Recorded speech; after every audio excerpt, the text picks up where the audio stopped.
লাইফটাকে জটিল বানাবেন না। অল্প কয়েকদিনের দুনিয়া এমনিই কেটে যাবে, এটা ওই দিকে যেন না ঠকি, ওইটা খেয়াল রাখবে। ওইখানে ঠকলে সব শেষ, আমও শেষ, সালাও শেষ।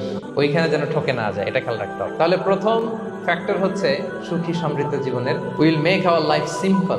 সিম্পলিসিটি ইজ দ্য কি টু হ্যাপিনেস। আপনি লাইফটাকে সিম্পল করবেন, আপনি হ্যাপি হবেন। রাসূল সাল্লাল্লাহু আলাইহি ওয়াসাল্লামের জীবনের দিকে যদি তাকান, দেখবেন তিনি তাই করেছেন। সুবহানাল্লাহ।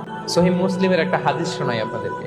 আম্মা জান আয়েশা রাদিয়াল্লাহু তাআলা আনহা বর্ণনা করেন। তিনি বলেন, একদিন সকালবেলা রাসূল সাল্লাল্লাহু আলাইহি ওয়াসাল্লাম আমার বাসায় আসলেন। ফজর নামাজ করে এসে বলতে, আয়েশা ফজর নামাজ করে আসছি, ব্রেকফাস্ট করার মতো কিছু আছে ঘরে? ইয়া রাসূলুল্লাহ, কিছু নেই। নাই? ঠিক আছে, আম ফাস্টিং, যাও আমি রোজা রাখলাম, রোজা নিয়ত করলাম। কত ইজি গোয়িং, কত সিম্পল বানিয়েছেন লাইফটা। আচ্ছা, আমরা হলে কি করতাম? একটু মিলাই নিজের সাথে।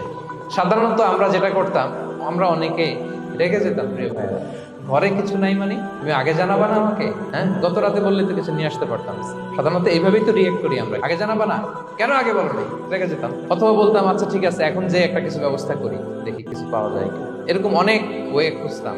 কিন্তু রাসূল সাল্লাল্লাহু আলাইহি ওয়াসাল্লাম এই কোনো অপশন না নিয়ে বললেন, okay, there is no food for breakfast, I am gonna fast ফাইন্নী সাইম। ঠিক আছে, খাবার যখন নাই, আমি রোজাই রেখে দিলাম।